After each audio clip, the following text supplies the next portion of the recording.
अगले सेशन में अब हम आ रहे हैं। अगला सेशन हमारा है सुप्रीम कोर्ट रेजेस होप। अभी आज के दिन में कुछ एनवी रमन्ना साहब जब से चीफ जस्टिस बने हैं उसमें कुछ एक जिसको कहते हैं गुणात्मक परिवर्तन नजर आ रहा है। कुछ लोगों को लग रहा है कि नहीं नहीं चीजें चेंज हुई हैं, चीजें जल्दी चेंज हो जाएंगी। मैं सबसे पहले विजय शंकर भाई साहब आपके पास आ रहा हूं। विजय शंकर साहब आईपीएस अफसर पुलिस के, लेकिन समाज के सारे विषयों पे बिल्कुल बेबाकी से, बहुत कम लोग इतनी बेबाकी से, दो चार ही लोग हैं जो इतनी बेबाकी से बात रखते हैं समाज के सारे विषयों पे। एक चीज मैं जरा इस पे आने से पहले आपसे भी समझ लूं कि जो पुलिस में आपने नौकरी की, पुलिस का सारा कुछ ले दे के अंत में कोर्ट में ही आता है, और अगर कोर्ट मजबूत है, कोर्ट में ताकत है, कोर्ट निर्णय दे सकती है, तो पुलिस भी मजबूत होती है। उसको शायद वो लॉ एंड ऑर्डर वो करना है, सारी चीजें आसान हो जाती हैं। तो अभी आपको जो रिसेंट टाइम्स में जो मैं कह रहा हूं, क्योंकि सारी विवेचना सारा कुछ वो अल्टीमेटली रेस्ट करता है वहां कोर्ट में जाके, आपको कुछ लगा फर्क जब ये एनवी रमन्ना साहब आए हैं पिछले 2 महीने से, कि कुछ कोर्ट कुछ ऐसा कर रही है जो हमको आपको अच्छा लग रहा है? हाँ, मुझे फर्क लगा है, और मैं इस फर्क लगने के पहले एक बात ये कहना चाहता हूँ कि एक शब्द है जुडिशियल एक्टिविज्म, न्यायिक सक्रियता। ये शब्द 80 के दशक में बहुत ज़्यादा पॉपुलर हुआ था, जब अदालतें सरकार के लगभग हर फैसले पर, कानूनी बिंदु पर सवाल उठाती थीं और सरकार असहज हो जाती थी। उस समय ये भी एक सवाल उठा था कि क्या न्यायपालिका को जुडिशियल एक्टिविज्म करने की ज़रूरत है। उस समय मेरा ये कहना था, और अभी भी ये कहना है, कि हमारे यहाँ जो सेपरेशन ऑफ पावर है, एग्जीक्यूटिव, पार्लियामेंट यानी विधानमंडल और न्यायपालिका, इन तीनों में अगर कहीं कोई कमजोर पड़ता है तो कोई न कोई दूसरा अंग आके अगर इसको मजबूती से नहीं संभाल लेगा तो हमारे संविधान का ढांचा गिर जाएगा। तो जुडिशियल एक्टिविज्म ने उस समय विधानमंडल को और कार्यपालिका में जो सुस्ती थी उसको उन्होंने काफी रोका। बीच में जब से रमन्ना साहब अभी आए हैं, और रमन्ना साहब के पहले आप 3 पूर्व सीजीआई साहबान का कार्यकाल देख लें, justice Bobde, justice Gogoi, justice Deepak Mishra, और उसके पहले जस्टिस केहर। जस्टिस केहर के बाद से ये स्थिति थोड़ी गिरी है कि अदालतें सरकार के प्रति हो गई हैं। अदालतें सरकार की दुश्मन नहीं होती, इनफैक्ट सरकार का कोई दुश्मन नहीं है, लेकिन अदालतें संविधान के संरक्षण के रूप में हैं, और अगर वो संविधान का संरक्षण नहीं कर पाती है, संविधान की बदहाली पर नहीं बोल पाती है, तो एक तरीके से वो संविधान की रक्षा का वचन नहीं निभा पाती है। मैं 2 मुकदमे का जिक्र करूंगा जो इसके पहले का हुआ है। एक राफेल का मामला है, और एक मामला है जस्टिस लोया के, सीबीआई जज लोया के संदिग्ध मृत्यु का। राफेल मामले में अदालत ने ये कहा कि सरकार ने हमें बता दिया कि कोई कमी नहीं है, हमने सारा प्रोसीजर फॉलो किया, इसमें जांच की कोई जरूरत नहीं। आज तक मैं ये नहीं समझ पाया कि बिना जांच किए वो कैसे निष्कर्ष पर पहुंच गए कि इनका प्रोसीजर पूरा है, जबकि वो प्रोसीजर का सिस्टम इनको बंद लिफाफे में दिया गया था। पीआईएल डालने वालों को उसका रिजॉइंडर दाखिल करने का मौका नहीं मिला, आपने सरकार को फेवर कर दिया। दूसरी बात, जस्टिस लोया की संदिग्ध मौत के मामले में जज साहबान का ये कहना था, सुप्रीम कोर्ट के जज साहबान का, कि जस्टिस लोया के अंतिम समय में उनके साथ 4 जज और थे, 4 जजों ने जो कहा है उस पर कैसे अविश्वास किया जा सकता है। अब इससे एक बात निकल के आती है कि अगर किसी हत्या के मामले में, किसी अपराध के मामले में अगर मेरे साथ कोई जज साहब हैं, और अगर वो जज साहब जो कह देते हैं, तो क्या उसे सत्य मान लिया जाएगा? क्या उनकी फिर बिना जांच किए ही निष्कर्ष पर पहुंचने के ये 2 बड़े नायाब उदाहरण हैं। इसका असर ये हुआ कि सुप्रीम कोर्ट की साख गिर गई। मैं ये नहीं कह रहा हूँ सुप्रीम कोर्ट को मर्डर का मुकदमा कायम कराना चाहिए था, या सुप्रीम कोर्ट को राफेल में जांच के लिए कराना चाहिए था, लेकिन एटलीस्ट कम से कम थोड़ी सी प्रिलिमिनरी इन्वेस्टिगेशन इन दोनों केसेस की होती तो लोगों का विश्वास जमता है। न्याय के लिए बहुत सही बात कही गई है, और बड़ी अच्छी बात कही गई है कि न्याय हो, यह जरूरी तो है, लेकिन न्याय होता दिखे ये और भी जरूरी है। अब आइए पुलिस के बाद, तो जस्टिस रमन्ना के आने के बाद, जस्टिस रमन्ना साहब के आने के बाद थोड़ी सी रीढ़ की हड्डी सुप्रीम कोर्ट में आई है, इसमें कोई दो राय नहीं। इसलिए नहीं कि वो सुप्रीम कोर्ट हर रोज सरकार को बुला के डांट रही है, इसलिए कि सुप्रीम कोर्ट ने सरकार के उन मामलों पर हाथ रखना शुरू कर दिया है जो उन्होंने संविधान को दरकिनार करके या संविधान की अवज्ञा करके या संविधान की अवहेलना करके या संविधान को न समझते हुए कुछ बनाया है। तो ऐसी स्थिति में फेक है। और अभी मैं एक लेख पढ़ रहा था आपके ही इस प्रोग्राम में आने के पहले, थोड़ा बहुत होमवर्क, क्योंकि आप बड़ा सख्ती से पूछते हैं तो मैं थोड़ा होमवर्क कर रहा था। तो मैंने उस लेख में पढ़ा कि जस्टिस रमन्ना के आने के बाद न सिर्फ वकीलों में एक उत्साह आया है, बल्कि उनको भी लगा है कि उनकी बात सुनी जा रही है। उनकी बात से मेरा मतलब न्याय की बात से है। एक छोटा सा उदाहरण मैं दे दूं, जब दिल्ली दंगा हुआ तो दिल्ली दंगे के दौरान जस्टिस मुरलीधर, जो दिल्ली हाई कोर्ट के जज थे, उन्होंने स्वतः संज्ञान लिया और 26 तारीख को उन्होंने दिल्ली पुलिस कमिश्नर से ये कहा कि आप अपने सारे रिकॉर्ड के साथ ले आइए। उस दिन 3 बार कोर्ट बैठी, तीनों बार कोर्ट बैठने के बाद उन्होंने ये कहा कि आप अनुराग ठाकुर के खिलाफ और वो कपिल मिश्रा के खिलाफ आपने क्या कार्रवाई की, उनके खिलाफ मुकदमा क्यों नहीं कायम हुआ, ये आप 27 तारीख को बताइए। 26/27 की आधी रात को ही जस्टिस मुरलीधर अपने तबादले पर रिलीव कर दिए जाते हैं। क्यों? कुछ चीजें ऐसी होती हैं, ऐसा नहीं कि मैं पुलिस को हूं तो मुझे दिखता है, हमसे ज्यादा आपको दिखता है, क्योंकि आप जनता के बीच हैं, अच्छे पत्रकार हैं, सबकी सुनते हैं। मेरा दायरा लिमिटेड है, मेरा दायरा किताबें हैं, पत्रिकाएं हैं, कुछ लोग हैं। आपका दायरा पब्लिक से हर आदमी आपसे कहता है, मुझसे हर आदमी नहीं कहता है, वो संकोच करता है, दूसरे सोचता है इनसे कोई मतलब नहीं, आपका किसी पब्लिक से ही मिलना है। तो ऐसी स्थिति में ये संदेह कहाँ जाता है? ये संदेह न्यायपालिका पर जाता है। तो ये सब चीजें अब नहीं हो रही हैं, बल्कि सुप्रीम कोर्ट के एक सीनियर एडवोकेट से मेरी बातचीत हो रही थी, तो उन्होंने ये कहा था कि अब स्थिति ये है कि पहले सॉलिसिटर जनरल साहब ये सोच के आते थे कि वो जो कह देंगे अदालत उसे मान लेगी। अब वो स्थिति नहीं है, अब उनकी स्थिति भी थोड़ी विकट हो जाती है।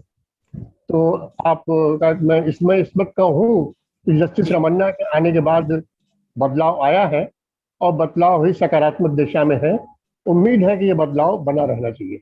सरकार के विरोध की कोई बात नहीं है, बात यह है कि सरकार जो आदेश पारित कर रही है, जो कानून बना रही है, वो कितना न्याय संगत है और सुप्रीम कोर्ट या न्याय की नजरों में कितना उचित है, इसकी बात। जी सिद्धू साहब, मैं आपके पास आ रहा हूँ। एक मैं अशोक अरोड़ा भाई साहब को भी ले लूं, क्योंकि ये सुप्रीम कोर्ट में हैं और रोज शायद ये फर्स्ट हैंड बात हम लोगों को बता पाए। अशोक भाई साहब, नमस्कार, स्वागत है आपका। ये जो एक जनरल कॉन्सेंसस पूरे देश में बनी है कि भाई जो इस समय देखिए, कोर्ट के ऊपर सबकी नजरें हैं, कोर्ट के ऊपर सबको एक लगता भरोसा कि भाई आखिरी यहीं पे न्याय मिलेगा। ऐसा लोगों का एक जनरल इंप्रेशन है कि अभी जो नया सुप्रीम कोर्ट इस समय फंक्शन कर रहा है, वो थोड़ी लोगों को उम्मीद की किरण दिखती है वहां पे। आप तो रोज वहां जाते हैं, आपको वहां की बेसिक वर्किंग में क्या कोई चेंज आया है? ज्यादा चेंज आया है, नहीं आया है? मेरे हिसाब से तो कोई चेंज नहीं आया जी। दे से proof of pudding in is in its eating. अभी अभी जो 9 अपॉइंटमेंट हुई, आप देखिए 9 रिकमेंडेशंस भेजी, और वो कितनी स्पीड से पीएमओ से भी चली गई, प्रेसिडेंट के साइन होके भी आ गए, और ट्यूसडे को ओथ भी हो रही है 9 जजेस की। अब 9 जजेस में आप नहीं कह सकते कि कोई डिजर्व नहीं करता, ऐसी बात नहीं है। आप ये देखिए पिछले 2 साल से अगर अपॉइंटमेंट नहीं हुई तो क्यों नहीं हुई थी, और जस्टिस नारीमन के रिटायर होते ही 3 दिन में कैसे अपॉइंटमेंट हो गई। ये सवाल ऐसा नहीं है कि सुप्रीम कोर्ट आंसरेबल नहीं है। दिस इज डेमोक्रेसी है, supreme court is answerable. Supreme court को अपनी वेबसाइट पे डालना चाहिए कि हमने इस वजह से 2 साल अपॉइंटमेंट नहीं की थी, और ये रविंटन नारीमन जी के रिटायर होते ही 2 दिन में सारी हो गई। वो सारी दुनिया को पता है justice Nariman was very strict. उन्होंने कहा, ऐसी जो खबरें आई कि, और सामने आ रहा है वो तो, कि वो जो एक जज हैं जिन्होंने अमित शाह के खिलाफ कोई फैसला किया था उनकी कस्टडी का? अकील कुरैशी। कुरैशी, वो जस्टिस अकील कुरैशी गुजरात में सीनियर मोस्ट जब हो गए तो उनको एक्टिंग बना दिया। जब चीफ जस्टिस बनने की बारी आई तो उन्हें बॉम्बे ट्रांसफर कर दिया।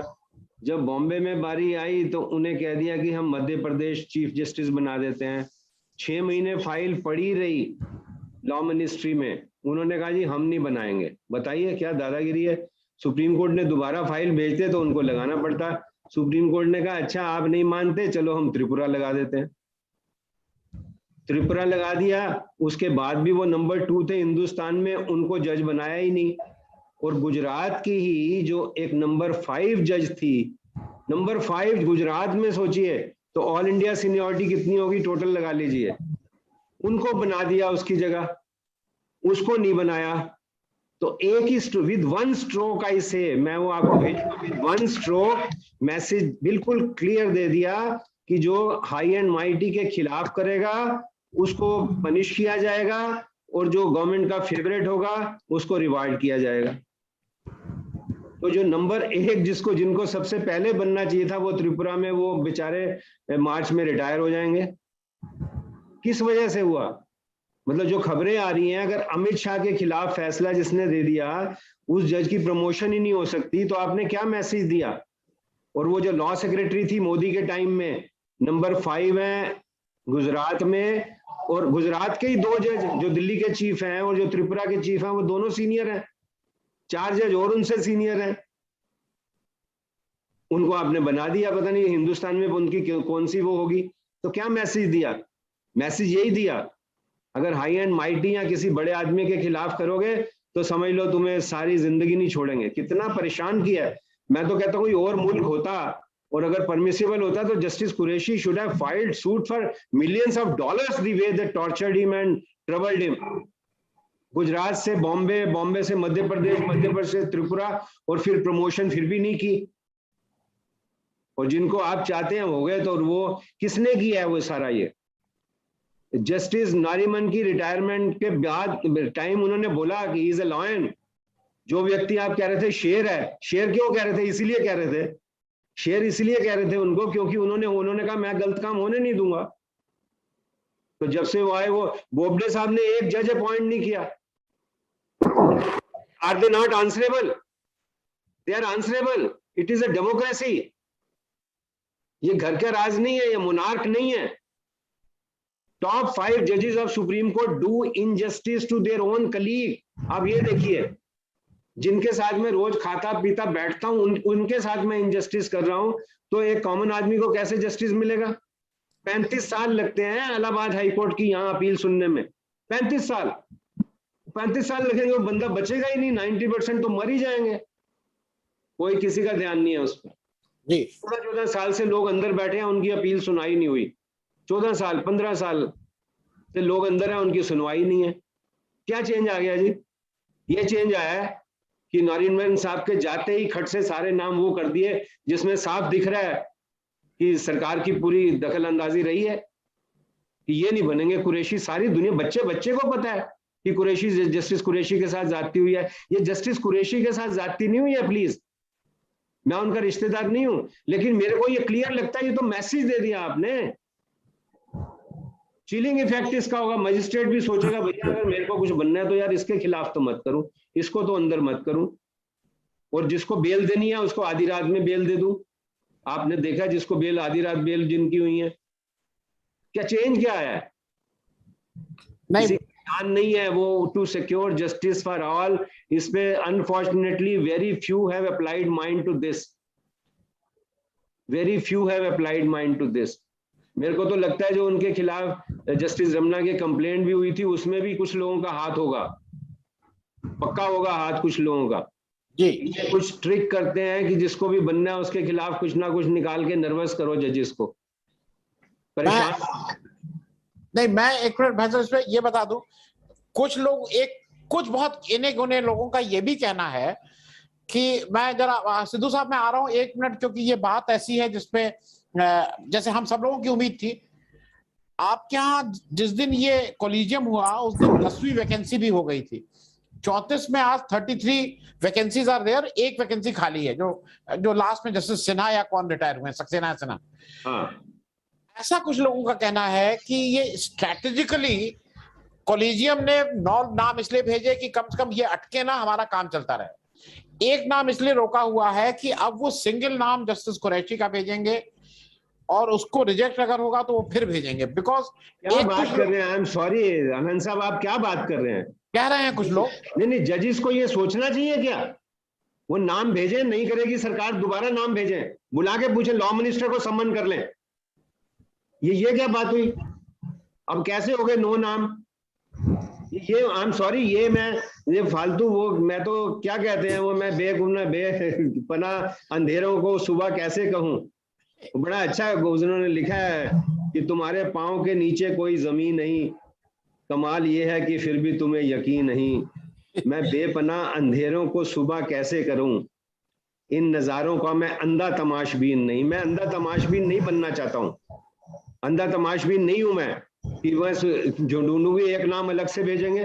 पहले भेजो कि ये नंबर 2 है भैया, बनेगा, इधर आके बताओ क्यों नहीं लॉ मिनिस्टर को सम्मन कर रहा हूं मैं। क्या बात कर रहे हैं? There is will, there is a way, इतनी पावर है उनके पास, लेकिन करना ही नहीं चाहते। सरकार ने कह दिया मध्य प्रदेश नहीं भेजेंगे जी, कहता है अच्छा हम त्रिपुरा भेज देंगे। ये कोई इंसाफ किया है कि देश के साथ बेइंसाफी है ये जस्टिस कुरैशी के साथ नहीं है, पूरे सिस्टम के साथ बेइंसाफी है, क्योंकि हर जज को डरा दिया आपने, हर जज को डरा दिया आपने। वो आपने सुनी होगी बात, वो बड़ी एक अच्छा मेरे को याद आ गया है, एक किसी बड़े आदमी के बच्चे को टीचर ने थप्पड़ मार दिया, तो वो शिकायत लेके गए प्रिंसिपल के पास कि मैं तो इतना आपको दान देता हूँ, इतने काम कराता हूँ, मेरे बच्चे को क्यों चांटा मारा? तो प्रिंसिपल ने क्लास टीचर को बुला लिया कि आप जानते हो कि इन्होंने तो इतना सारा काम करते हैं, आपने इनके बच्चे को चांटा क्यों मारा? तो टीचर ने कहा कि सर मैंने इनके भले के लिए ही मारा, ये डिसिप्लिन नहीं हो रहा था बच्चा, इसको सारा डर खत्म हो गया था, तो मैंने इसके लिए मारा है, मेरे को मालूम है ये इतना काम करते हैं। तो बड़ा आदमी पता क्या बोला? उसने बोला अगर मेरे बच्चे को डराना था तो किसी भी बच्चे को थप्पड़ मार देते, मेरे ही बच्चे को क्यों मारा थप्पड़? तो ये कहानी ये है, ये जस्टिस कुरैशी को जो किया है वो पूरी सोसाइटी में 130 करोड़ लोगों को चांटा मारा है कि कोई भी अगर गड़बड़ करेगा तो उसका ये हाल करेंगे हम, ये देख लेना तुम। अगर हम एक चीफ जस्टिस का ये हाल कर सकते हैं, मैं तो हैरान हूं उस शख्स को कैसे नींद आती होगी, मतलब कितना उनके पड़ोस को, उनके बच्चों को, रिश्तेदारों को, हमदर्दों को कितनों को टॉर्चर हुआ होगा कि एक बंदे ने इंसाफ किया और उसके साथ आप ऐसा कर रहे हैं। कुछ नहीं बदला है जी, कुछ नहीं बदला है, सब वैसे ही है। मैं सिद्धू साहब को भी थोड़ा इसमें ले लूं। सिद्धू साहब, उसमें ट्रेड यूनियन, जहां सिद्धू साहब को मैं ले रहा हूं डिस्कशन में। सिद्धू साहब जी, हाँ, मैं सिद्धू साहब आप ये बताइए, ट्रेड यूनियन का तो अपनी बात कहने का सबसे पहले भाई कार्यपालिका से उसका रहता है, माना नहीं माना फिर विधायिका, लेकिन कई बार आपको न्याय तो न्यायपालिका से ही मिला है। तो आपको भी ये लगता है कि नहीं लगता है कि अगर न्यायपालिका जितनी दबदबे वाली होगी, जितनी ट्रांसपेरेंट होगी, उतना ही न्याय मिलने की उम्मीद ज्यादा है? क्योंकि बहुत से ट्रेड यूनियन के ऐसे हुए हैं जो मसले जाके अदालत में उसका आंसर मिला है या उसका कुछ हल निकला है। तो स्ट्रांग अदालत आपको लगता है कि होना बहुत जरूरी है? बहुत बहुत धन्यवाद। नमस्कार आनंद जी और सब पैनलिस्ट को। नमस्कार।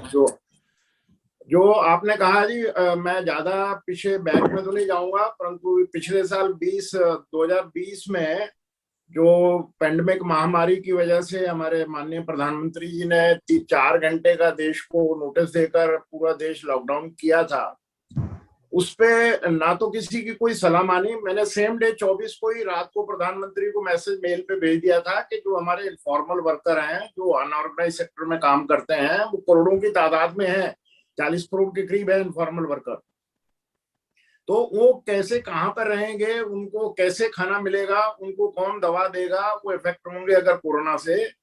तो इसके ऊपर कोई हमारे से जो हम सलाह दे रहे, मैंने सलाह दी थी कि दिल्ली में जितने स्लम्स हैं उसमें जिस तरीके से इन्होंने कहा था कि सोशल डिस्टेंस होना चाहिए, सोशल डिस्टेंस में 6 गज की दूरी जो बता रहे थे, तो मैंने लिखा था अपनी चिट्ठी में प्रधानमंत्री जी को कि एक झुग्गी में 4-4, 5-5 मजदूर रहते हैं और वो अगर अपना एक टर्न भी लेते हैं तो दूसरे के साथ टच होते हैं, और पानी वो हैंडपंप का पीते हैं, जो सारा गंदा पानी जमीन में जाता है उसी हैंडपंप से पानी पीते हैं। तो वो कैसे सोशल डिस्टेंसिंग करेंगे? और सोशल डिस्टेंसिंग का भी कोई लॉजिक समझ में नहीं आया कि एक सामाजिक दूरी जो है वो कैसे बनाई जाए। उसमें बजाय ह्यूमन डिस्टेंस के बजाय उन्होंने सोशल डिस्टेंस बोल दिया और कहते चले आ रहे हैं, सभी बोल रहे हैं उस चीज को। और इसकी वजह से हमने बहुत कोशिश की सरकार को समझाने की, पर उस वक्त तो कोई ढूंढे नहीं मिलता था, ना कोई बात करने के लिए तैयार था। मैंने 3 चिट्ठियां उस वक्त प्रधानमंत्री को मेल की हैं, लेबर मिनिस्टर को भी लिखी हैं।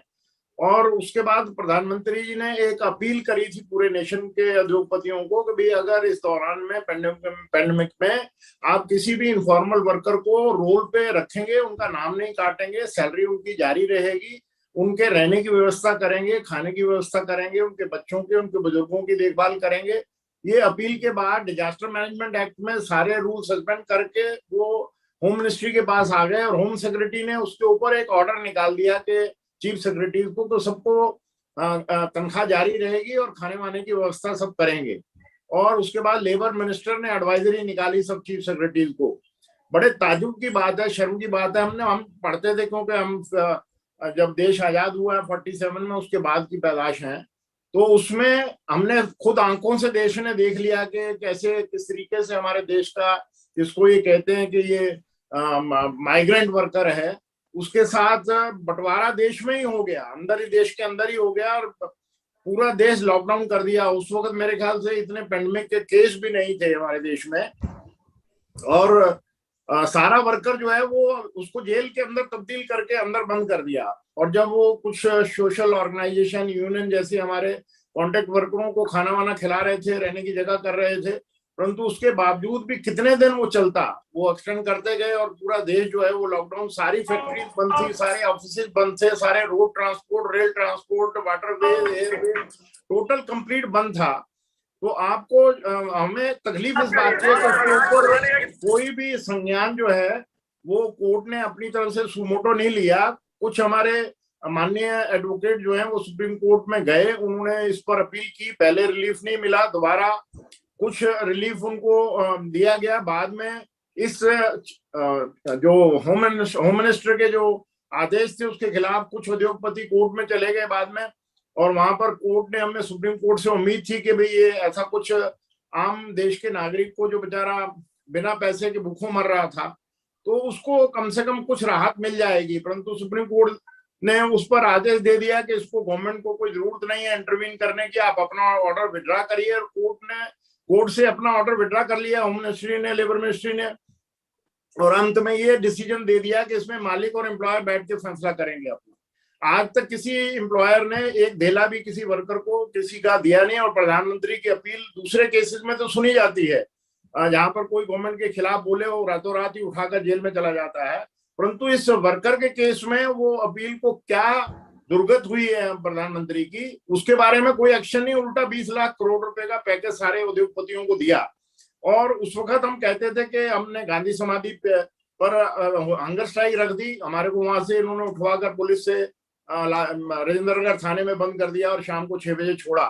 तो हमारे को थोड़ी सी राहत जो आप कह रहे हैं इसमें जो सुप्रीम कोर्ट में अभी मिली है, पहले तो नहीं मिली थी, फिर दोबारा कुछ सम्मानित एडवोकेट लगे रहे उस मामले में कि भाई आप, जब लोगों ने देखा कि पैदल चल रहे हैं वर्कर, रास्ते में पैरों में छाले पड़ गए, खून निकल रहा है और पुलिस मार रही है उनको, जिस तरीके से वो क्रिमिनल है अपने देश में, आजाद देश में, और ट्रैक के ऊपर अगर वो बेचारे डर के जाने लगे रेलवे के, तो जब थक गए, सो गए, तो उनको गाड़ियों ने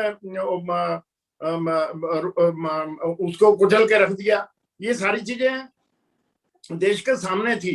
और परंतु हमारे देश के जो हमारे को सबसे ज्यादा तकलीफ हुई, पार्लियामेंट के अंदर क्वेश्चन किया गया किसी माननीय मेंबर पार्लियामेंट ने कि भाई कितने वर्कर जो है, माइग्रेंट वर्कर इस कोविड में मरे हैं, और उस पर उन्होंने उसका जवाब दे दिया कि हमारे पास इसकी कोई जानकारी नहीं है। और फिर उसके बाद तो ये जो हॉस्पिटलों में गैस की वजह से मरे थे, गैस की कमी होने की वजह से, गंगाराम जैसा हॉस्पिटल, हमारे गोल्डन जयपुर जैसा हॉस्पिटल, बत्रा जैसा हॉस्पिटल, दुनिया देख रही थी टीवी पे कि किस तरीके से लोग बाग पटरियों पे ऑक्सीजन ना मिलने की वजह से दम तोड़ रहे थे। उस पर भी कोई अभी जब पार्लियामेंट में सवाल पूछा गया तो उन्होंने कह दिया जी हमारा उसमें कोई भी, हमारे पास इसका डाटाबेस नहीं है। परंतु अभी जस्टिस रमन्ना जी ने जो ज्वाइन किया है, मैं जो माननीय अरोड़ा जी बोल रहे हैं उनसे मैं सहमत हूं, मैं उस पर कोई डिस्प्यूट नहीं करना चाहता। उन्होंने अपने एक्सपीरियंस के हिसाब से कहा, क्योंकि वो सम्मानित बहुत अच्छे एडवोकेट हैं। मैं ये कह रहा हूं कि हम ये कह रहे थे कि इस पेंडेमिक में इतने वर्कर, 40 करोड़ वर्करों की नौकरी गई, ना कोई प्राइम मिनिस्टर सुन रहा था, ना कोई लेबर मिनिस्टर सुन रहा था। परंतु अभी जब कोर्ट में इसके ऊपर सुनवाई हुई और उन्होंने कहा कि इसका डाटाबेस पेश करो, तो तब जाकर सुप्रीम कोर्ट ने फाइनल ऑर्डर दे दिया कि कट ऑफ डेट दे दी इसके, इस तक आप अपना डाटाबेस पेश करिए। अब कल जो है लेबर मिनिस्टर ने बहुत बड़ा पंप एंड शो करके उसको प्रेस कॉन्फ्रेंस बड़ी जबरदस्त करके कहा कि हम जो है अनऑर्गेनाइज वर्कर को जो है उसका डाटाबेस बना रहे हैं, और उसमें वो कहते हैं कि 38 करोड़ वर्कर हैं। वो झूठ है, उनकी फिगर 38 करोड़ नहीं है, मेरे हिसाब से 50 करोड़ के करीब है। परंतु अब जाकर पूरी की पूरी मशीनरी, क्योंकि उसमें न्यायपालिका और चीफ जस्टिस खुद उसमें इंटरेस्ट ले रहे हैं, तो अभी उसको वार फुटिंग पे इन्होंने काम शुरू किया। वो कितना कामयाब होगा, कितना नहीं होगा, उस पर अभी कितना पैसा गवर्नमेंट लगाने की बात कर रही है, उसमें स्टेक होल्डर का कोई सहयोग होगा कि नहीं होगा, ये एक जजमेंट को सुनकर वर्कर साइड से as a trade union leader हमारे को थोड़ी सी राहत मिली है कि जो इन्फॉर्मल वर्कर, जिसको हम देश का निर्माणकर्ता कहते हैं, जो अपने खून और पसीने से पूंजी के बराबर देश के निर्माण में योगदान देता है, उसके ऊपर जिस तरीके से आजाद देश में इस पेंडेमिक के अंदर उसमें जिन जिन की गलतियां हुई हैं, उसको कभी मेरे ख्याल से कोर्ट के संज्ञान में अपने आप सुमोटो लेना चाहिए कि किसकी लापरवाही की वजह से सैकड़ों वर्कर मर गए और लाखों वर्करों की, करोड़ों वर्करों की नौकरी चली गई, और गवर्नमेंट उसमें बिल्कुल, पुलिस जो है उनके ऊपर जस्ट लाइक क्रिमिनल ट्रीटमेंट उनके साथ किया। किस तरीके से उनको विवेक आनंद विहार स्टेशन के ऊपर जिस तरीके से लाठीचार्ज करके उनको मारा गया, तो ये एक बहुत बड़ा दुखदाई और बड़ी हिस्ट्री इसके ऊपर लिखी जाएगी। परंतु मेरा, आनंद जी, जो आपने सवाल किया है, जो पहला जजमेंट अभी सुप्रीम कोर्ट ने दिया है कि इनफॉर्मल वर्कर का डाटाबेस सरकार पेश करे, तो उसके ऊपर जिस तरीके से लेबर मिनिस्टर और गवर्नमेंट पूरी एक्टिव हुई है, तो ऐसे अगर जजमेंट देश के आम नागरिक के हित में न्यायपालिका अगर उसको दे, तो मैं समझता हूं कि जो मजदूर जिनकी आवाज नहीं है, जो कहते हैं last man of the country, उनकी कोई आवाज सुनने वाला नहीं है, तो अगर उनको न्यायपालिका पे पूरी उम्मीद होती है कि हमारे जो हक और हकूक हैं, जो हमारे राइट्स हैं, जो कॉन्स्टिट्यूशनल गवर्नमेंट की ऑब्लिगेशन है, अगर वहां पर गवर्नमेंट फेल होती है, तो न्यायपालिका को उसके ऊपर अपनी तरफ से दखल करके और लोगों को न्याय दिलाना चाहिए, मेरा ये मानना है। जी, मैं संदीप भाई साहब आपके पास आ रहा हूं जल्दी से। संदीप पांडे भाई साहब, ये आप चूंकि एक्टिविस्ट हैं और आप ये रोज इससे जूझ रहे हैं, लेकिन इस कम से कम मैं इसलिए मानता हूं कि जहां पे कान पे जू नहीं रेंगती थी, दिखा तो कि कुछ जू रेंगी। अब उसका क्या होगा क्या नहीं होगा वो है अभी तक, हालांकि अभी तक कोई रिलीफ नहीं मिली है। जैसे सेडिशन लॉ पे कम से कम ये जो सुप्रीम कोर्ट सीजीआई साहब हैं, कुछ इनकी एक बेंच ने कुछ उस पर अपनी टिप्पणी की है। पार्लियामेंट में वो जो बहस नहीं होती है और ऐसे ही पास हो जाते हैं, उस पर उन्होंने 15 अगस्त को जब बार को कहीं फंक्शन में वो कर रहे थे तब उन्होंने कुछ कहा।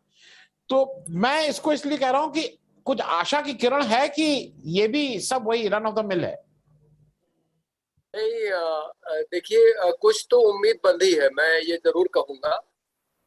मतलब मोटा मोटा जो अशोक अरोड़ा जी कह रहे हैं वो बात तो सही है कि भाई कोई बहुत आमूल-चूल परिवर्तन नहीं हुआ है, क्योंकि अगर जस्टिस रमन्ना उस तरह के व्यक्ति होते जैसा कि हम चाहते हैं, तो शायद कभी चीफ जस्टिस बनते ही नहीं।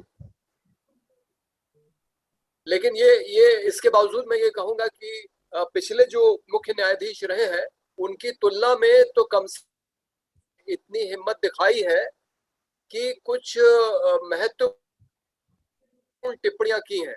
अब ये जरूर है कि वो टिप्पणियां ही हैं सिर्फ, उसमें कोई ठोस कार्रवाई के लिए उन्होंने कोई पहल नहीं की है। लेकिन जो कहा है इस माहौल में, जैसा माहौल बन गया था अपने देश में कि आप चीफ जस्टिस पे कोई अगर ट्वीट कर दें तो आपके खिलाफ मानहानि का मुकदमा चलने लगता था, जो एक पूरा डर का माहौल बनाया गया था, वो टूटा है। और मैं कुछ जस्टिस रमन्ना की कुछ टिप्पणियां आपको याद दिलाना चाहूंगा, जो बहुत प्रासंगिक है। एक तो उन्होंने ये कहा कि चुनाव आपके यहाँ हो रहे हैं, इसकी ये कोई गारंटी नहीं है कि आपके यहाँ तानाशाही नहीं आ सकती। तो चुनाव होते रह सकते हैं और तानाशाही भी आ सकती है, ये उन्होंने चेतावनी दी है। ये साफ संकेत है जिस दिशा में हमारा देश बढ़ रहा है। दूसरी, उन्होंने एक महत्वपूर्ण बात कही है जो आज तक शायद किसी कोर्ट ने नहीं कही, कि हमारे देश में पुलिस थानों में सबसे ज्यादा मानवाधिकार हनन होता है। ये सब लोग जानते हैं। कल की ही बात है, अमिताभ ठाकुर की गिरफ्तारी पहले होती है, एफआईआर बाद में होती है। मतलब जब गिरफ्तारी हुई तब उनको मालूम नहीं था कि कौन से अपराध में उनको गिरफ्तार किया जा रहा है। तो पुलिस की जो दादागिरी है, ये सबको मालूम है कि मानवाधिकार का खुला उल्लंघन होता है और थाने में टॉर्चर होता है। ये बात रमन्ना जी ने कही है। तो इस तरह की जो वो टिप्पणियां उन्होंने की हैं, मुझे लगता है कि भले ही उस पर कुछ हो ना। अच्छा, इधर बहुत सारे लोग अपने देश में जेलों में हैं, खास करके बुद्धिजीवी, सामाजिक कार्यकर्ता और छात्र। तो इन रमन्ना जी के चीफ जस्टिस बनने के बाद ही आप, हालांकि वो जजमेंट उनका नहीं है, लेकिन जो माहौल बदला है उस जब जिसमें कि उन्होंने कहा है कि सरकार से अगर आपके मतभेद है या जो पार्टी सत्ता में है उसकी विचारधारा से आपके मतभेद है तो वो देशद्रोह नहीं है। तो देवांगना कलिता, नताशा नरवल और इकबाल तन्हा को यूएपीए के अंतर्गत जिनके खिलाफ मुकदमे थे उनको बेल मिली है। और हालांकि उस जजमेंट में ये भी लिख दिया गया है कि इसको आगे के लिए नजीर ना बनाया जाए। तो हमारे दूसरे जो साथी जेल में हैं, प्रोफेसर आनंद तेलतुंबडे से लेके सुधा भारद्वाज और बहुत सारे, उनके रास्ते फिलहाल बंद हैं। लेकिन हम उम्मीद करते हैं कि जो माहौल बन रहा है उसमें इन सब लोगों को बेल मिलेगी और फादर स्टैन स्वामी की तरह किसी को सरकार की हिरासत में मरना नहीं पड़ेगा। तो ये जो कुछ टिप्पणियां रमन्ना जी कर रहे हैं ये बहुत स्वागत योग्य है। और भले ही आज उस पर कुछ ना हो रहा हो, वो कुछ ना कर रहे हो, लेकिन आगे के लिए आधार तैयार कर रहे हैं कि आगे आने वाली कोई सरकार इन्हीं के किसी स्टेटमेंट को उठा के कि पुलिस थाने मानवाधिकार हनन के सबसे बड़े केंद्र हैं, कुछ ठोस कार्रवाई के लिए कदम उठा सकती है। हाँ, यह लोकतंत्र होते हुए भी तानाशाही नहीं आएगी, इसकी कोई गारंटी नहीं है। ये तो इतना महत्वपूर्ण वाक्य उन्होंने कहा है। तो ये सब बहुत महत्वपूर्ण टिप्पणियां वो कर रहे हैं। हम उम्मीद करते हैं कि इससे देश में जो लोकतंत्र का क्षरण हो रहा है वो लोकतंत्र कुछ बचेगा। उसको बचाने के लिए जो लोग लड़ रहे हैं उनके अंदर कुछ हिम्मत आएगी। तो इतना तो हुआ है जस्टिस रमन्ना के आने से। विजय शंकर भाई साहब, आपसे जरा एक और चीज, जैसे मैं बिल्कुल मानता हूं क्योंकि अरोड़ा साहब का, जब मैंने कहा नो नॉनसेंस वाले वकील हैं, बहुत ही बेबाकी से बात कहते हैं, लेकिन मैं एक चीज कहूंगा जो एक फिर से परसेप्शन की बात है।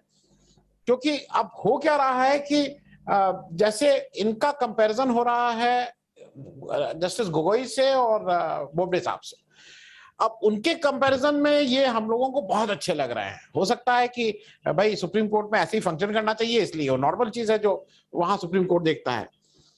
विजय शंकर भाई साहब, ये बताइए, वैक्सीनेशन पर सुप्रीम कोर्ट का ही दबाव था, जो केंद्र सरकार वो जो तमाशे कर रही थी कि कभी स्टेट गवर्नमेंट से कह रही थी कहीं से खरीदो, ग्लोबल टेंडर करो, क्या क्या कर रही थी, और जब उनसे कोई पूछने वाला नहीं था, जब दबाव बना तो वो फिर पॉलिसी ठीक बन गई।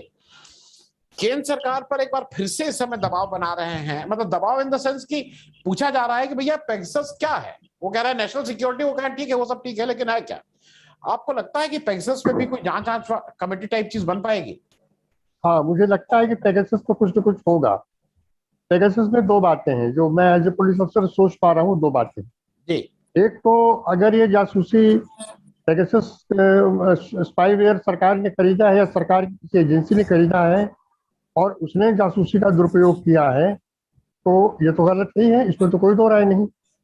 लेकिन इससे ज्यादा गलत है अगर सरकार ने नहीं खरीदा है तो बाहर की कौन सी एजेंसी आके सबकी जासूसी कर लेगी, और जिसकी जासूसी की है उसमें हमारे संवैधानिक पदों पर बैठे महत्वपूर्ण लोग भी हैं और सुप्रीम कोर्ट में रजिस्ट्री के बाबू भी हैं। तो ऐसी कौन सी बाहर की एजेंसी को क्या इंटरेस्ट हो गया कि रजिस्ट्री के बाबू क्या बात कर रहे हैं उसकी जासूसी की जाए, और चुनाव आयुक्त लवासा साहब क्या कर रहे हैं इसकी जासूसी की जाए। और अगर पेगासस सरकार ने नहीं लिया है या सरकार की एजेंसी ने नहीं लिया है और बाहर की किसी ने आके जासूसी कर दिया है, तो ये एक प्रकार का स्पाईवेयर हमला है ये।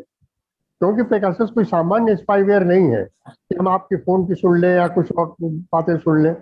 वो एक तरह का एक विपन है, और उसे विपन कहा भी गया है। वो तो आतंकवाद के लिए वो बनाया गया है ताकि आतंकवादियों के फोन टैप हो सके, उनके मेल्स स्पाई किए जा सके, उनको किसी तरह से उनको गिरफ्तार किया जा सके या उनको एलिमिनेट किया जा सके।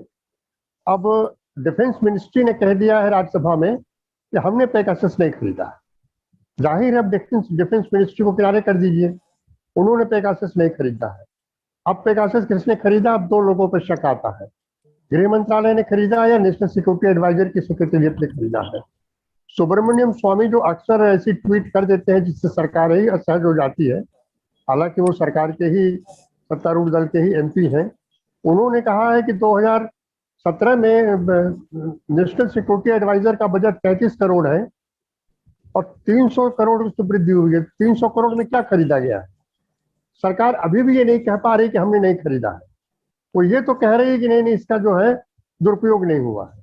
तो मुझे लगता है इस कंफ्यूजन को देखते हुए, और दूसरे चूंकि बंगाल में एक आयोग गठित हो गया है, सरकार ने उस आयोग को रोक भी दिया है, तो शायद इसलिए रोक दिया होगा कि हो सकता है सुप्रीम कोर्ट के दिमाग में हो कि वो कोई ऐसी एजेंसी बनाए, या तो सीबीआई को दें या कुछ जुडिशियल इंक्वायरी कुछ करें, या जो भी उनके दिमाग में हो, अभी तो हम अनुमान नहीं लगा सकते हैं, लेकिन मुझे लगता है इस पर कुछ न कुछ होगा।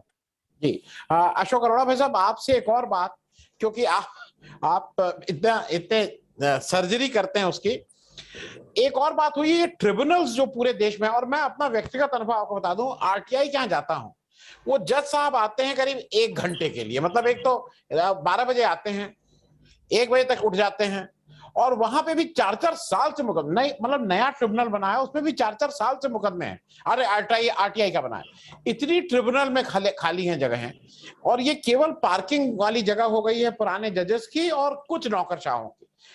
आपको नहीं लगता है कि इस समय एक समय आ गया है कि इस पे भी बहस हो, कि ट्रिब्यूनल पे भी कुछ ना कुछ बात होनी चाहिए? ये क्या जरूरत है इतने ट्रिब्यूनल्स की?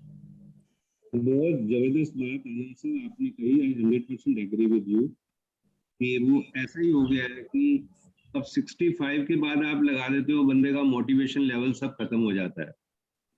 तो ये तो एक किस्म का रिहेबिलिटेशन है, ज्यादातर केसेस में रिहेबिलिटेशन है ये, और उनका मोटिवेशन लेवल होता नहीं, काम ऐसे ही आप ठीक कह रहे हो कि काम ज्यादा होता नहीं। तो इससे अच्छा तो मेरे को लगता है कोर्ट्स के पास ही काम था। ठीक है, आप कोर्ट्स में नए जज लगाइए ना, जज बढ़ा लीजिए। एक यंग लड़का जो आता है या लड़की आती है, उसके पास एक मोटिवेशन होता है, उसको काम करने का होता है, और उसको टाइम से रिटायर करके फिर यंग ब्लड, नया ब्लड लाइए। क्या जरूरत है बार बार रिटायरमेंट के बाद कुछ पोस्ट रिजर्व कर दी, सुप्रीम कोर्ट जज, कुछ हाई कोर्ट जज, कुछ चीफ जस्टिस, कोई जरूरत ही नहीं है। आपने बिल्कुल ठीक कहा, ट्राइब्यूनल्स का कोई बहुत अच्छा, बट फॉर फ्यू, कुछ लोग हैं जिन्होंने काफी अच्छा काम किया, लेकिन मेजॉरिटी ने नहीं अच्छा काम किया है। यही आर्बिट्रेशन में हो रहा है। आज देखिए, कल किसी ने शिकायत किया है हाईकोर्ट जज की सुप्रीम कोर्ट में कि ये डेट लगाते रहते हैं और काम नहीं करते हैं। हाईकोर्ट जज की शिकायत लगाई है, जो हाईकोर्ट जज रिटायर हो गए, वो आर्बिट्रेशन में क्या तमाशा कर रहे हैं। तो फिर जस्टिस चंद्रचूड़ ने कहा कि यंग बच्चों को लगाइए आप। तो वो जो बात कह रहे हैं कि यंग बच्चों को लगाइए, ऐसे ट्राइब्यूनल में भी यही करिए, आर्बिट्रेशन में भी। एक तरफ आप कहते हैं अनएम्प्लॉयमेंट है, सी द आयरनी, एक साइड आप कह रहे हैं अनएम्प्लॉयमेंट है। 20 लाख वकील हैं हिंदुस्तान में, कितने वकीलों के पास काम नहीं है? तो उन यंग बच्चों को कुछ काम दीजिए, वो कुछ सीखेंगे, उसके अंदर मोटिवेशन है, जज्बा है काम करने का, उनसे काम कराइए ना। आप उनको रिटायर, आप बिल्कुल, I 100% agree with you on this, ये इनको टोटल खत्म करना चाहिए। कोर्ट्स बढ़ानी चाहिए, कोर्ट्स में यंग बच्चे लगाने चाहिए जिनका मोटिवेशन है। आर्बिट्रेशन भी यंग लॉयर्स को, अच्छे लॉयर्स को दीजिए, अच्छे से करेंगे, और जो नहीं करे एक बार उसको ब्लैकलिस्ट करें। जी, वो किसी को बार बार लगाते रहते हैं। मैं नाम नहीं लूंगा, अभी ऐसे ऐसे जज जो रिटायर हुए, हाईकोर्ट जज रिटायर हुए हैं, आके वो रिपोर्ट ऐसी दे रहे हैं बिल्कुल कि बच्चा भी नहीं देगा। कईयों का तो ईमान ही नहीं है बिल्कुल। तो इसलिए, क्योंकि स्टेक्स नहीं रहते ना, वो तो एक रिटायरमेंट एक हो गया, 1 घंटा कभी चले गए, कभी 2 घंटे चले गए, कभी कहीं बैठ जाके चेयरमैन बन गए, कहीं मीटिंग करवा दी कोई, वो जज ही अपॉइंट कर देते हैं। तो जजों को ऐसे लोग अपॉइंट ही नहीं करने चाहिए जी। क्योंकि इसमें नहीं, मैं एक बता, जैसे ह्यूमन राइट्स कमीशन है, मैं इन सबका नाम इसलिए ले रहा हूं कि यहाँ पे कोर्ट की अवमानना नहीं माना जाता है। ह्यूमन राइट्स कमीशन, आप चले जाइए, इतना बड़ा दफ्तर, इतना वो, वहां कुछ हो ही नहीं रहा है, सब लोग ऐसे ही बैठे हुए हैं। क्या करते हो भाई, कुछ नहीं पता। यूपी में 32 साल तक मुकदमा चलता है, वो जो बाबरी मस्जिद राम जन्मभूमि वाला, पता लगता है कि किसी ने गिराया ही नहीं, कोई सब लोग बरी, और उनको पोस्ट रिटायरमेंट कहीं बिठा दिया जाता है। तो ये मैं इसलिए कह रहा हूं कि लोगों का एक भरोसा भी हटता जा रहा है, और एक एक्सचेकर पे आम आदमी के पैसे का दुरुपयोग भी हो रहा है अशोक साहब, इसलिए मैंने इस विषय को उठाया था।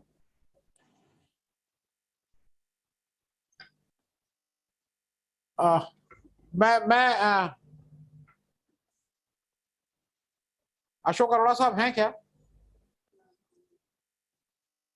नहीं है?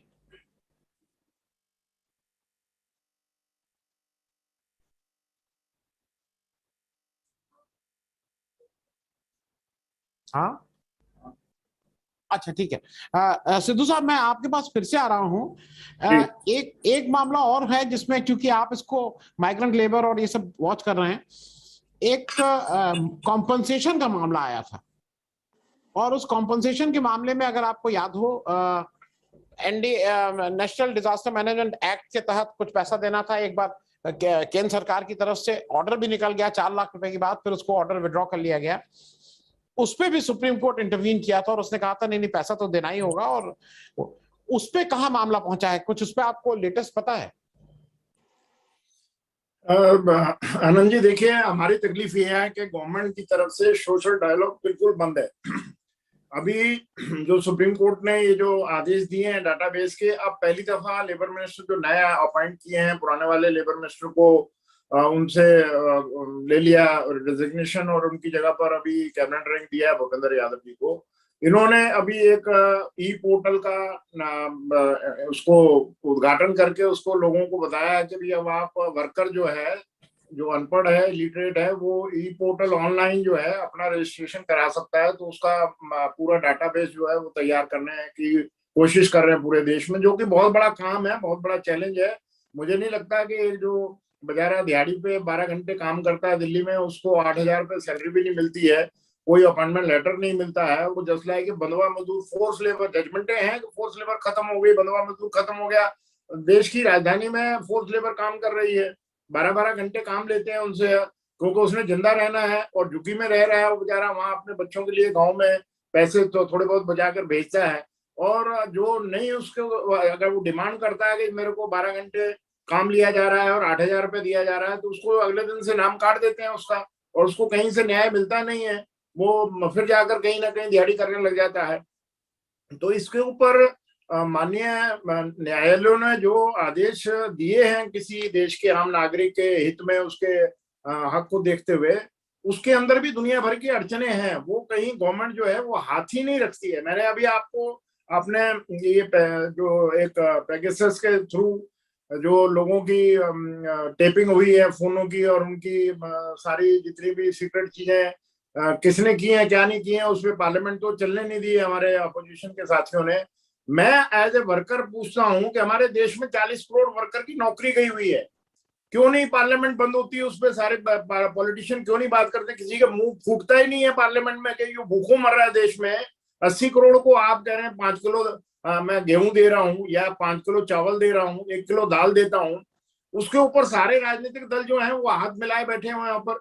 अब ये ठीक है, ये बहुत बड़ा इंपॉर्टेंट इशू है कि किसी की अगर फोन की या उसकी कोई जासूसी कर रहा है, उस पर बात करिए, परंतु इस देश का पार्लियामेंट चलने नहीं दिया। और जो आम, मैं कहता हूँ 40 करोड़ वर्कर जो देश का निर्माण करता है, वो सड़क पे बैठा है, झुग्गी में बैठा है, उसके बच्चे भूखे मर रहे हैं।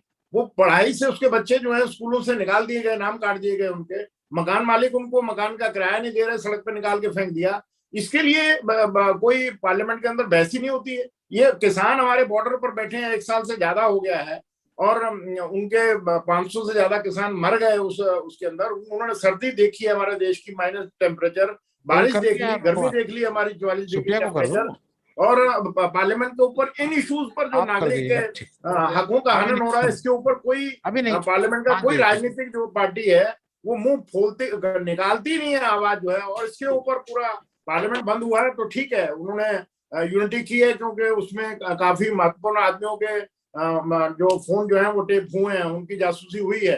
परंतु ये जो इश्यूज मैं समझता हूं कि आम देश के नागरिक के नाते जो देश के चुनी हुई सरकार का कर्तव्य बनता है, जो हमारे कॉन्स्टिट्यूशन में लिखा है, राइट टू वर्क, जो ठीक है प्रिंसिपल डायरेक्टिव में है, फंडामेंटल राइट नहीं है, तो क्या सरकार जो अपने मैनिफेस्टो में लिखती है कि अगर हम पावर में आएंगे 2 हाथ को काम देंगे, हर सिर को छप्पर देंगे, पक्का मकान देंगे बनाकर, पानी उसको 24 घंटे मिलेगा, बिजली उसको 24 घंटे मिलेगी, सड़कें अच्छी बना दे जाएंगे, सैनिटेशन सारा ध्यान रखा जाएगा, फॉरेन लेवल पर यूएन असेंबली में कमिटमेंट है कि 2030 तक जो है हमारे देश से गरीबी को खत्म कर देंगे, जमीन से चाइल्ड लेबर खत्म हो जाएगी हमारे देश के अंदर से, हर एक नागरिक को डिसेंट वर्क मिल जाएगा। ये जो कमिटमेंटें करके आते हैं, इनके ऊपर बड़ा दुख है कि पार्लियामेंट के अंदर किसी भी राजनीतिक पार्टी का कोई भी मेंबर पार्लियामेंट जो है, चाहे लोकसभा हो या राज्यसभा हो, वो मुंह ही नहीं खोलता है। बाकी दूसरे इश्यूज पर वो पार्लियामेंट चलने नहीं देते हैं क्योंकि उनका अपना उसमें ज्यादा वो समझते हैं कि ये चीज ज्यादा इंपॉर्टेंट है, इसलिए हमने इसको रेज की है। तो मैं सिर्फ आपको ये कहना चाहता हूँ जी, आदेश पारित हो जाना ठीक है, परंतु उसमें जो उसको लागू नहीं कर रहा है उसको क्यों नहीं टेकअप किया जाना चाहिए। ये जो अभी पेंडेमिक के अंदर हमारे देश के नागरिकों को जिस तरीके से बंदी बनाकर मारा गया है, उनका मर्डर हुआ है, मैं कहता हूँ कत्ल किया गया है सरकार की फेलियर से, क्यों नहीं उसके ऊपर संज्ञान लिया जाता कोर्ट में, क्यों नहीं उनके खिलाफ एफआईआर होती है। परंतु इन चीजों पर जो आम देश के नागरिक का संवैधानिक जो हक है, जो उनके फंडामेंटल राइट है, उनका हनन हो रहा है, और उसके ऊपर गवर्नमेंट भी चुप है और सारी जो अपोजिशन की पार्टी है वो भी चुप है। पार्लियामेंट को अंदर कभी उन्होंने रोका नहीं, मैंने नहीं देखा कि किसी, अभी जो 40 करोड़ वर्कर का नाम काट दिया, उनका वेतन उनको नहीं दिया, उनके मकान मालिकों ने निकाल कर बाहर फेंक दिया, झुग्गियों के अंदर भी सब उनको पानी बंद हो गया, बिजली बंद हो गई, और वो देश के अंदर ही हमारे जो है रिफ्यूजी हो गए, वो रिफ्यूजी की जिंदगी अभी तक भी जी रहे हैं। परंतु इसके ऊपर पार्लियामेंट के अंदर कभी कोई पार्लियामेंट रुकी नहीं, मैंने नहीं देखा कि पार्लियामेंट को किसी एमपी ने वहां पर ये टेबल पे चढ़ के रोक दिया हो पार्लियामेंट को। तो ये मेरा आपसे कहना है कि जो आदेश होते हैं उसमें मैंने तो ये देखा है कि वर्कर अगर मालिक के खिलाफ किसी कोर्ट में गया है और कोर्ट ने जजमेंट दे दिया कि इसको आप सैलरी दीजिए, वो मालिक अगले हायर कोर्ट में चला जाता है, वो वर्कर के पास ना कोई एडवोकेट एंगेज कर सकता है क्योंकि उनकी फीस ही नहीं दे सकते हैं वो, जिस तरीके की उनकी फीस है। और फिर उसके बाद अगर वो हाई कोर्ट में किसी से कर्जा लेके चला भी जाए, वो उससे अगले कोर्ट में चला जाता है मालिक, तब तक वो वर्कर बेचारा मर ही जाता है, उसके केस ही सब खत्म हो जाते हैं। तो ऐसे बहुत तरीके की, क्योंकि हम वर्कर के बीच में उनकी यूनियन चलाते हैं, हमने 40-45 साल ये सारी चीजों के खिलाफ आवाज उठाई है, उसका भुगतान भी किया है, और जेल भी गए हैं, नौकरी से भी निकाल दिए गए हैं। तो इनके ऊपर मेरा अपना एक्सपीरियंस ये है कि हमारे देश के अंदर ना तो पार्लियामेंट के अंदर आम नागरिक की बात को उठाया जाता है, ना ये हमारे को कहीं से न्याय इसके बारे में मिलता है। जी संदीप भाई साहब, मैं जल्दी से आपके पास आ रहा हूँ। एक अभी और टिप्पणी हुई थी कि सुप्रीम कोर्ट में फिर बात आई थी कि ये जो अपराधी जिनके ऊपर मतलब अभियुक्त हैं, एमपी और एमएलए चुने हुए प्रतिनिधि, उसको कैसे हैंडल किया जाए, और उसके ऊपर उन्होंने एक बड़ा वो किया, और फिर केसेस वापस भी ना लिए जाएं, अगर वापस लिए जा रहे हैं तो हाई कोर्ट में ये संतुष्ट हाई कोर्ट हो कि इसमें जेन्युइन है और इसको वापस लेने में कोई दिक्कत नहीं, इस तरह की बातें उन्होंने की। लेकिन कल ही एक फिर आ गया जस्टिस चंद्रचूड़ ने उसमें उस जजमेंट में बोला कि ये तो ट्रायल कोर्ट के लिए ठीक है, एपेलेट कोर्ट में इनको कोई अलग से इनकी वो ना लगे, इनको नॉर्मल रूटीन में ही इनका केस लगना चाहिए। अब नॉर्मल रूटीन में जैसा अशोक अरोड़ा भाई साहब बता रहे हैं कि 35-35 साल लग रहे हैं, 25-25 साल लग रहे हैं, तो अगर कोई अपराधी है उसको तो ये सूट करता है कि जितना टाइम लगे, उसको क्या दिक्कत है। तो मैं इस पे जरा आपसे संदीप भाई साहब, क्योंकि ये किसी भी अपराधी को अगर आप लेट कर रहे हैं तो एक तरह से आप उस अपराध को बढ़ावा दे रहे हैं। जी ये बात आपकी सही है, क्योंकि अपने यहाँ व्यवस्था ये है कि जब तक वो जो भी अपराध किया है हमारे जनप्रतिनिधियों ने, जब तक वो उनको सजा नहीं हो जाएगी तब तक वो चुनाव लड़ते रह सकते हैं। तो ये बात तो ठीक नहीं है, और मेरे ख्याल से इसीलिए एमपी एमएलए कोर्ट्स बनाए गए थे कि उनके मुकदमे जो है तेजी से सुने जाए। लेकिन जो जो पहले आपने बात कही कि जो ये मुकदमे वापस लिए गए हैं, ये तो बड़ा ही हास्यास्पद है। मतलब उत्तर प्रदेश के मुख्यमंत्री योगी आदित्यनाथ के खिलाफ 16 मुकदमे थे, और मुजफ्फरनगर दंगों में जो भी मुकदमे थे वो सब वापस लिए गए। तो ये जो चीज होती है, ये तो बिल्कुल इसका अधिकार नहीं मिलना चाहिए, और इसमें उच्च न्यायालय की सहमति के साथ ही ये मुकदमे वापस होने चाहिए। ये जो कोर्ट ने कहा है, ये तो मैं मानता हूँ सही है। लेकिन सिर्फ हम जनप्रतिनिधियों की क्यों बात कर रहे हैं भाई? जैसा अरोड़ा जी ने कहा कि इतने साल मुकदमे चलते हैं कि वो आदमी जिंदा भी बचेगा कि नहीं, कोई गारंटी नहीं है। तो हमारे यहाँ ये प्रक्रिया जो है, ये सुनवाई की तेज होनी चाहिए। और इन्होंने बिल्कुल सही बात कही। यही बात मैंने एक समय प्रणब मुखर्जी जब मुख्यमंत्री थे, क्षमा करें, जब वित्त मंत्री थे, तब उनके सामने कही थी कि भाई ये कितनी एक विरोधाभास है इस बात में कि देश में बेरोजगारी है, और एक भी स्कूल आपको ऐसा नहीं मिलेगा, प्राइमरी स्कूल, जिसमें आपको 5 कक्षाओं के टीचर मिलेंगे, और एक भी आपको प्राथमिक स्वास्थ्य केंद्र नहीं मिलेगा जहां आपको सारे डॉक्टर मिलेंगे। तो जो हमारे यहाँ खाली पद पड़े हुए हैं, उस पर तुरंत नियुक्तियां क्यों नहीं होती हैं? और यदि जजों की कमी की वजह से सुनवाई में देरी हो रही है, तो न्यायाधीशों की नियुक्ति होनी चाहिए, ताकि ये मुकदमे जल्दी निपटाए जा सके और ये तय हो सके कि भाई उनको बरी होना है या सजा होना है। कुल मिला के न्याय की प्रक्रिया को तेज करने की जरूरत है। मैं अनम्यूट, हाँ। विजय शंकर भाई साहब, आपके पास आ रहा हूं क्योंकि आप खत्म कर रहे हैं एक तरह से। मुझे ये बताइए कि सुप्रीम कोर्ट में 65 साल की उम्र में रिटायरमेंट है, और अभी जब हम लोगों की बात हुई, ये हुआ कि भाई इस पे भी पार्किंग की तरह लोग उसको यूज करते हैं, फिर कहीं का मेंबर हो जाते हैं, और उसकी वजह से बहुत से आक्षेप लगते हैं। जुडिशरी पे लोगों का विश्वास नहीं रह जाता है, और उसके गोगोई साहब एक जीता जागता उदाहरण थे। ऐसा नहीं लगता है कि अगर जो सुप्रीम कोर्ट का जज बन रहा है, उसका प्री कंडीशन होनी चाहिए कि साहब आप इसके बाद कोई पद नहीं लेंगे, क्योंकि बहुत पेंशन मिलती है, and once a justice always a justice, always a जज, और उनको सारी प्रिविलेजेस मिलती हैं।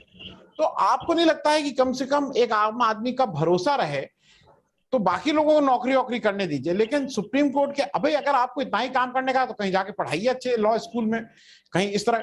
आपको नहीं लगता कि ये भी एक समय इसकी भी मांग होनी? 65 साल के बाद भी इसी में लगे रहते हैं, कुछ मिल जाए कुछ मिल जाए। हमसे पूछ रहे हैं विजय शंकर भाई साहब, आपसे। हाँ जी।